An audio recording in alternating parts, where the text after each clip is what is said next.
Hi, welcome. Enjoy the content, subscribe, and turn on notifications. Jason could still smell Tara's perfume that morning. They'd just made love, and for a few minutes, everything had seemed okay. She smiled at him, that smile he'd known since college, and said she needed to get ready because Greg and Megan were coming to pick them up for the night.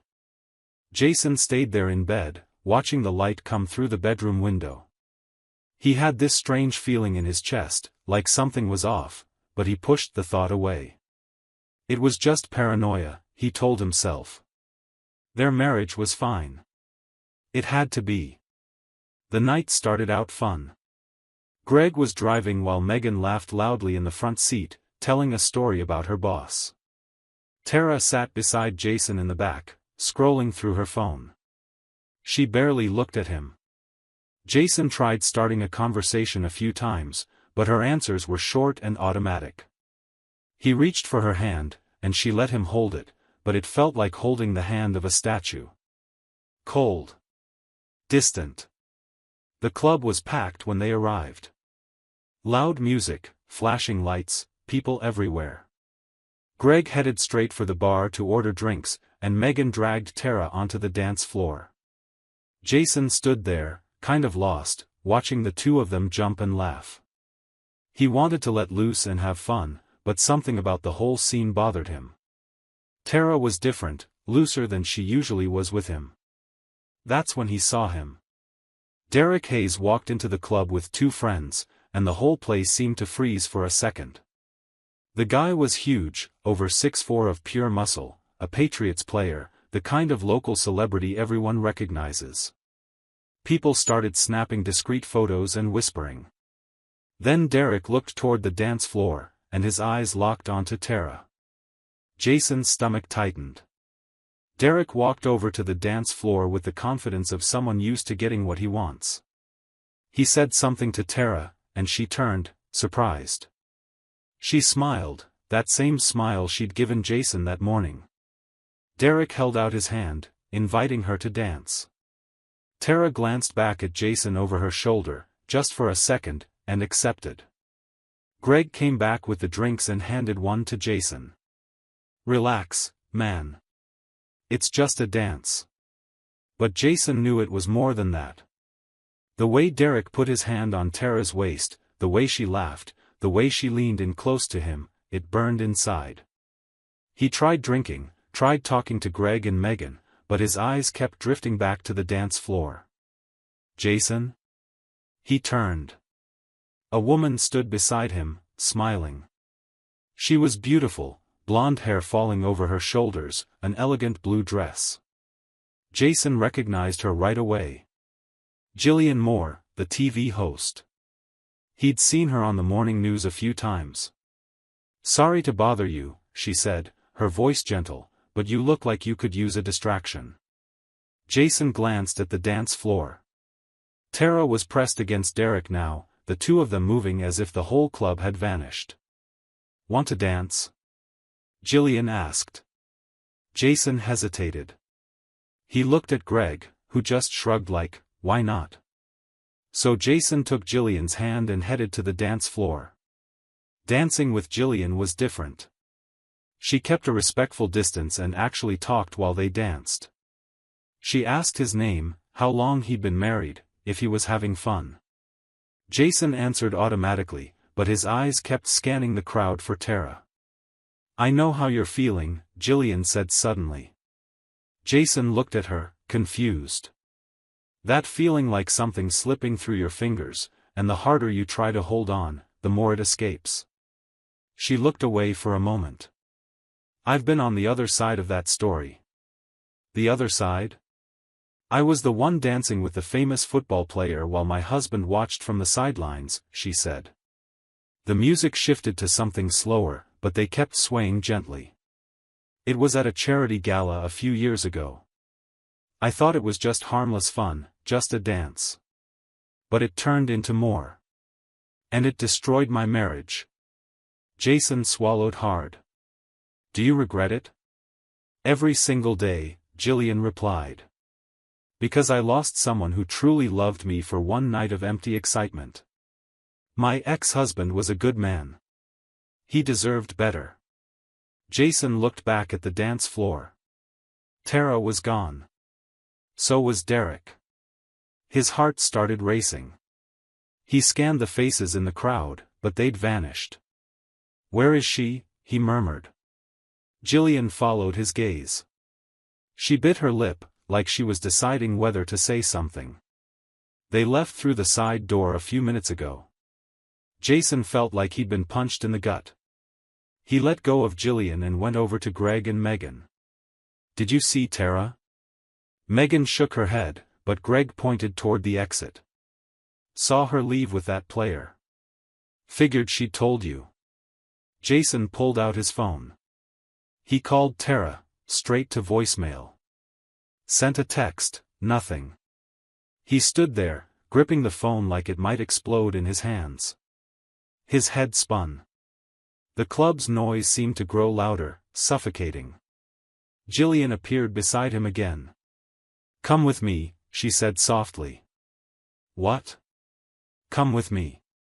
Let's get out of here. Talk. Anything but stay here waiting for someone who clearly left you behind. Jason looked at her. There was something in Jillian's eyes, a mix of sadness and determination, as if she were trying to fix an old mistake through him. He should have said he'd wait. He should have stayed until Tara came back. But anger was rising inside him like a wave, and he wanted her to feel even a fraction of what he was feeling. Okay, he said. They left the club together. The cold night air hit Jason's face, and he took a deep breath. Jillian hailed a cab, and they got in. She gave the driver her address, and they pulled away. Jillian's apartment was small but cozy. She made coffee, and they sat on the couch. And then Jason started talking. He talked about how Tara had changed over the past few months, how she always seemed irritated with him, always finding fault.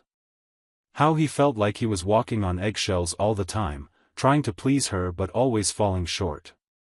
He talked about the distance, about how they still made love but it felt mechanical, without any real connection. Jillian listened, really listened. She asked questions and shared her own stories. She talked about how arrogant she'd been when she was younger, how TV fame had gone to her head, how she destroyed something precious out of sheer stupidity. I learned that respect is everything, she said. Without respect, love is just an empty word. Jason looked at her. And then, something shifted between them. They kissed. It was intense, urgent, but there was something more to it, too. It wasn't just anger or revenge. It was connection. Recognition. Two wounded people finding comfort in each other. They made love that night, but afterward, they stayed up until dawn talking, about dreams, fears, about who they wanted to be. Jillian confessed she'd always wanted to be a writer before going into TV. Jason told her about the manuscript he'd kept tucked away in a drawer, the one he'd been writing for years but was too scared to show anyone. When the sun rose, Jason knew he had to go home.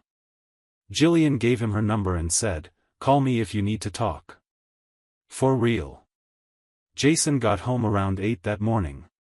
Tara was in the kitchen, sipping coffee like it was just another ordinary day. She looked at him and frowned. "Where were you?" The audacity of the question left Jason speechless for a second. "Where was I?" "Seriously, Tara? You disappeared from the club with Derek Hayes, and you're asking me where I was? I just went to his car to look at some photos from the season. I came back to the club, and you were gone." "Liar." "Excuse me?"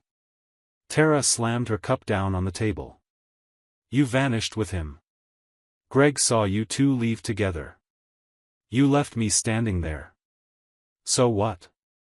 You were glued to that TV host. Don't treat me like an idiot, Jason. I danced with her after you disappeared. After you left me standing there like a fool while you rubbed up against that player." Tara crossed her arms. "I didn't do anything wrong. If you're jealous, that's your problem." Jason felt his anger rising. I spent the night with Jillian. Tara's face turned red. You what? I spent the night with her. At her apartment.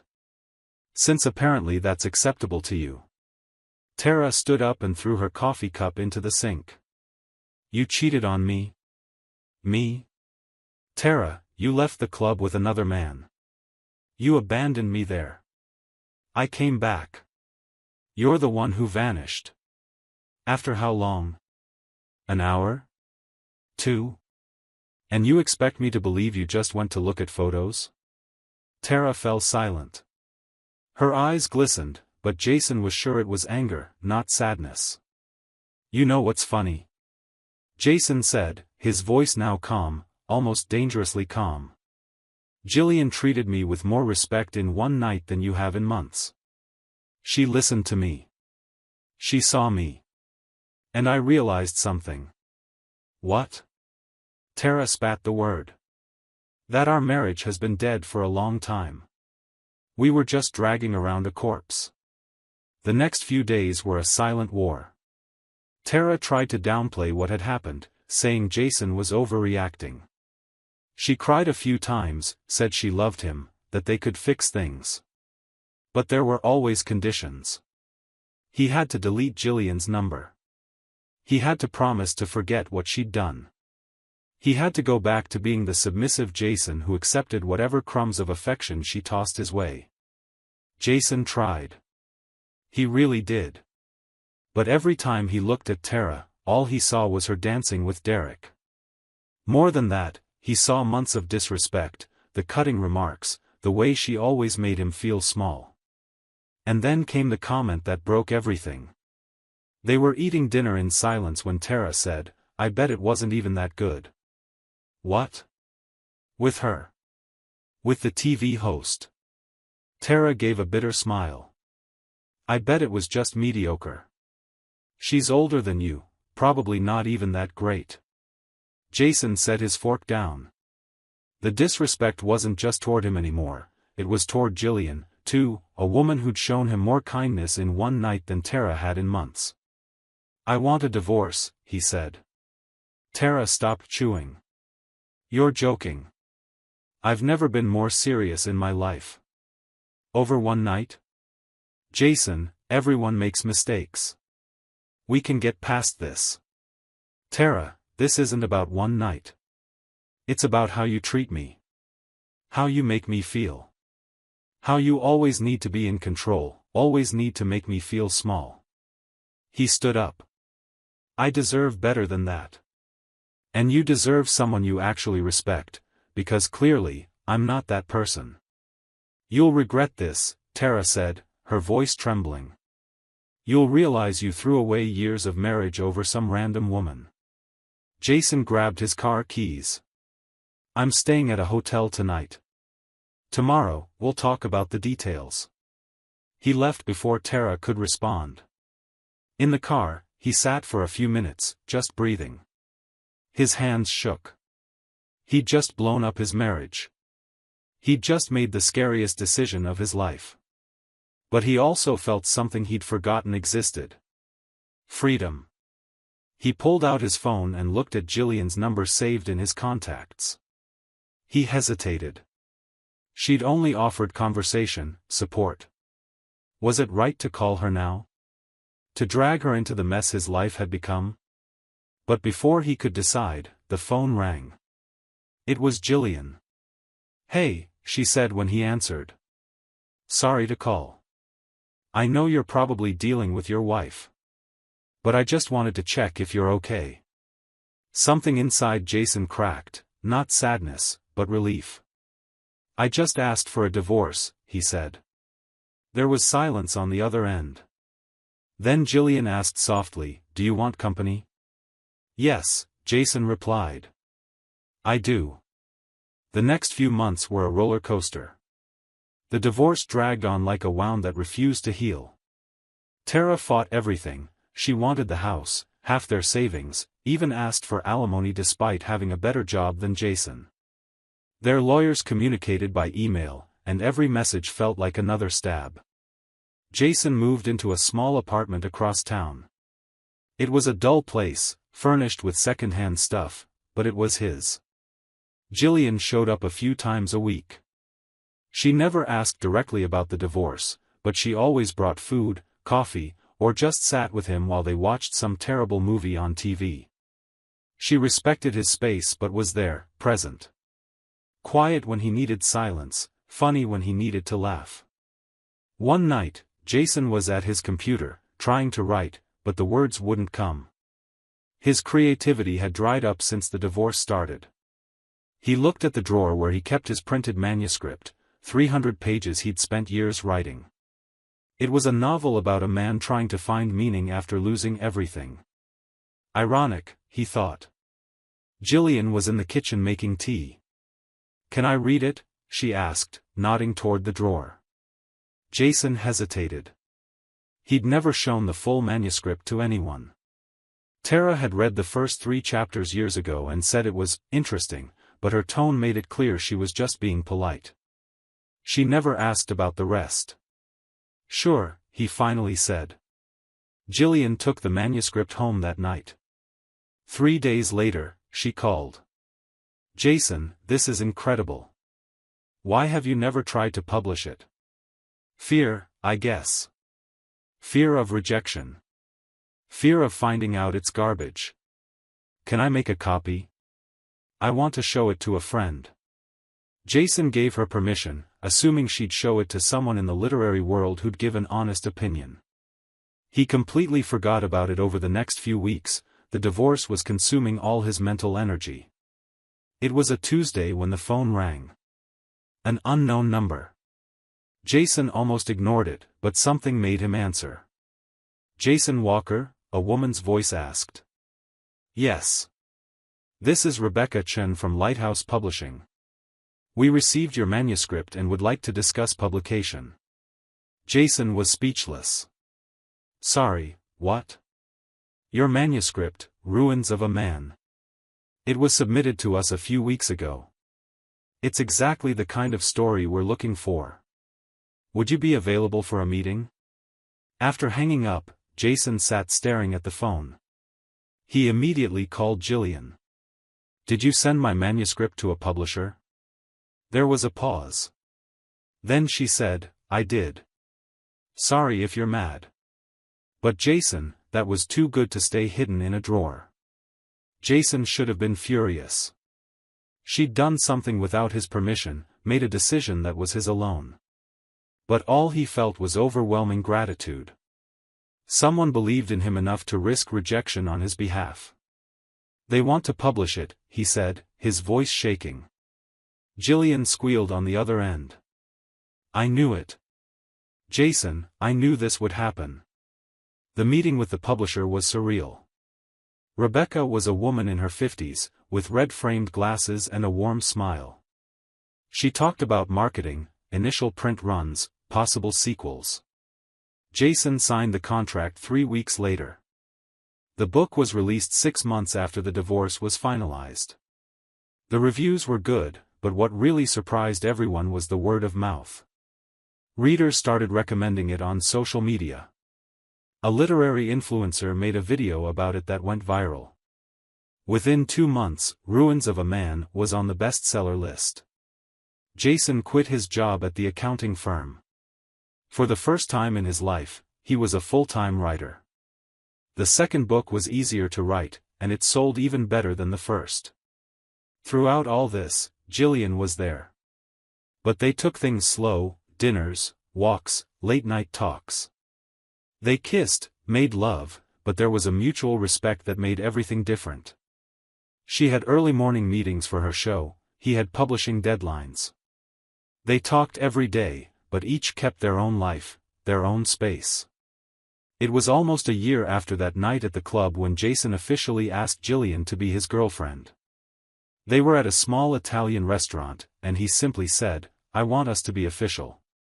Real boyfriend and girlfriend." Jillian laughed. "I thought we already were." "I know, but I want to say it properly.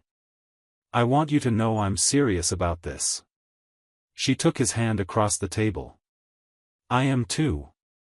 The relationship had its challenges. Jillian's career took off when she was offered a national TV show.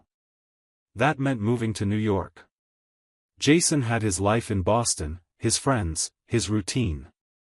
They talked for hours about what to do. "Come with me," Jillian said. "You can write from anywhere. What if it doesn't work? What if we move and realize it was the distance that kept everything running smoothly? Then we'll deal with it." "But Jason, I want to try. I want to wake up with you every day, build a real life together." Jason moved to New York 3 months later. Their apartment had a view of the Hudson River, and he set up a small office in the spare room. Writing while listening to the city outside was different, but he adapted. There were tough moments. Once, Jillian had to interview a famous actor known for being overly charming. Jason watched the interview and felt that old pang of insecurity. When she got home, he was quiet. "What's wrong?" she asked. "Nothing." "Jason, I know that, nothing. Talk to me." He sighed. "That actor. The way he looked at you." Jillian sat beside him. "Are you jealous?" "Maybe." She cupped his face with both hands. "Look at me. I chose you. Every day, I choose you. That guy might be handsome and famous, but he's empty.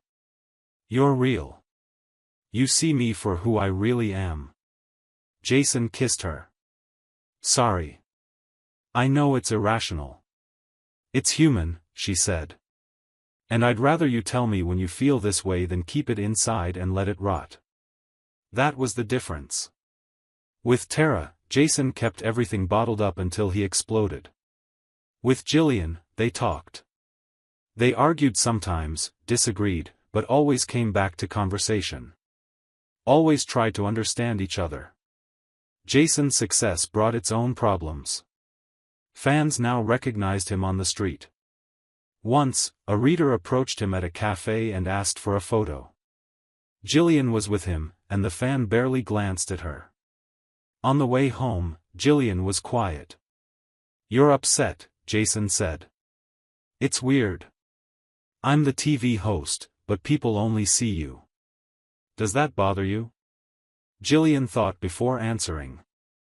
"Yes and no, I'm also proud of you. It's confusing. We can talk about it anytime you want. If it gets to be too much, just tell me." She smiled. "Okay." 2 years after they moved to New York, Jason proposed. He did it in their apartment, nothing fancy. They were cooking together, and he simply pulled the box from his pocket and knelt down. "Marry me," he said. "Because you made me believe in love again. Because you see me for who I really am and still choose to stay. Because I want to choose you every day for the rest of my life." Jillian cried. "Yes. Of course, yes." The wedding was small, just close family and friends. Greg was the best man, and he gave a speech about how he'd seen Jason at his lowest and now he was glowing. Megan cried and said she'd always known Jason deserved someone better than Tara. Their honeymoon was in Italy, 2 weeks of wine, pasta, and exploring ancient towns. Jason rode in the mornings, and in the afternoons they'd go for walks. One night in Florence, Jillian said she wanted kids. "How many?" Jason asked. 2, maybe 3. "I don't know. I want a house full of noise and love." "Me too," Jason said. Sophie was born a year later. Jillian worked until her 8th month, and Jason wrote his 4th book while they set up the nursery. When she was born, tiny and perfect, Jason held her and felt like the world had rearranged itself around this little creature. Jillian went back to work after 3 months. They talked about nannies, about how they'd share responsibilities. "I can work from home," Jason said. "I can take care of her during the day and write when she sleeps." "Are you sure? It's a lot of work." "I want to. Seriously. I want to be here for every moment." And that's how Jason became what they jokingly called the Mr. Mom. He changed diapers between chapters, rocked Sophie to sleep while working out dialogue in his head. When she started crawling, he wrote with her in a playpen beside him. When she started talking, her first words were "dada" and "book." Jillian would come home to find the two of them on the floor, surrounded by toys, Jason doing silly voices while reading stories. She'd take a mental snapshot of it, her husband, who'd been shattered by betrayal, now the most present father she could imagine. One night, when Sophie was 2 and asleep, Jason and Jillian were in the kitchen cleaning up after dinner. She washed the dishes, he dried them, and they worked in comfortable silence. "Do you ever regret it?" Jillian asked suddenly. "Regret what?" "That night. Coming with me. Everything that happened." Jason put the plate on the rack and turned to her. "Are you kidding? It's just, sometimes I wonder, if I hadn't asked you to dance, maybe you and Tara would have worked things out. Maybe." Jason cupped her face. "Jillian, listen. That night was the best thing that could have happened. It woke me up. Showed me I was living in a dead marriage, accepting crumbs, convincing myself that was the best I deserved. But you lost years of your marriage." "I gained my life," Jason said. "I gained you. I gained Sophie. I gained the courage to chase my dreams. Tara did me a favor when she danced with Derek. She set me free." Jillian kissed him. "I love you. I love you more." But the story still held one twist neither of them expected. Sophie was 3 when Tara showed up. Jason was at the park with his daughter when he saw his ex-wife sitting on a bench, watching. His heart raced. They'd only communicated through lawyers since the divorce. He picked Sophie up and was about to leave when Tara stood. "Jason, wait." He stopped but kept his distance. "What do you want?" Tara looked at Sophie, and something crossed her face, sadness, maybe regret. "She's beautiful." "Thanks. I got married again," Tara said abruptly. "To Derek." Jason blinked. Derek Hayes. The player. So it had been real between them that night. "Congratulations." "It's miserable," Tara said, a tear rolling down her cheek. "He treats me the same way I treated you, as if I'm just a convenient option. And I finally understand what I did to you." Jason shifted Sophie in his arms. The girl was starting to get restless. "Tara, why are you telling me this?" "Because I owe you a real apology. I destroyed something good because I was selfish and cruel. And you deserved better." She wiped her face. "I saw your book in a bookstore last week. I read it. And I realized it was about us, about how I broke you." "It was about me finding myself again," Jason corrected. "You were just one chapter." Tara gave a bitter laugh. "Fair enough. I just wanted you to know. I'm truly sorry." Jason looked at her for a long moment, the woman he'd loved, who'd shared years of his life, who'd made him feel insecure and small. And now she was here, broken in the same way she'd broken him. He should have felt satisfaction. Should have felt like justice had been served. But all he felt was emptiness. She was irrelevant now, a ghost from a life he barely recognized as his own. "I forgive you," he said, realizing it was true. "I forgive you because holding on to anger would only hurt me. And I've got too much good in my life to waste energy on that." Tara looked at Sophie again. "She's lucky to have you as her dad. I'm the lucky one to have her, and her mom." Tara nodded and walked away. Jason stood there, holding Sophie, watching his ex-wife disappear down the street. Sophie tugged his hair. "Dada, swing? Let's go, princess." As he pushed his daughter on the swing, Jason thought about how strange life was, how the worst moment can be the doorway to the best. How sometimes you have to be completely broken to rebuild yourself the right way. That night, he told Jillian about running into Tara. She listened quietly, and when he finished, she asked, "How did you feel?" "Nothing," Jason said honestly. "She's a stranger now." Jillian smiled. "That's freeing." "It is." Sophie grew up. Jason wrote 5 more books, all bestsellers. Jillian won 3 Emmys for her show. They argued, made up, laughed, cried, built a life that was messy and beautiful and real. On a Sunday morning, when Sophie was 7, Jason woke up and went to the kitchen. Jillian was making pancakes, and Sophie was drawing at the table. He stood in the doorway, just watching, his family, his life. Jillian turned and smiled. "Morning, sleepyhead." "Morning," he said, and went to kiss the 2 women in his life. And right there, in that simple moment of an ordinary morning, Jason finally understood the lesson it had taken him years to learn. Real love respects. It sees you at your worst and chooses to stay. It pushes you to be better but accepts you as you are. And sometimes, the greatest blessing comes disguised as the worst tragedy.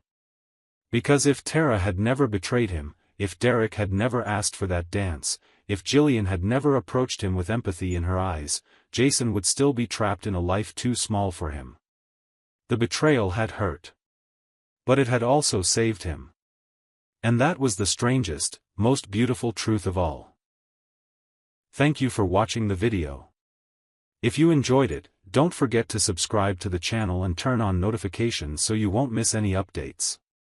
See you next time.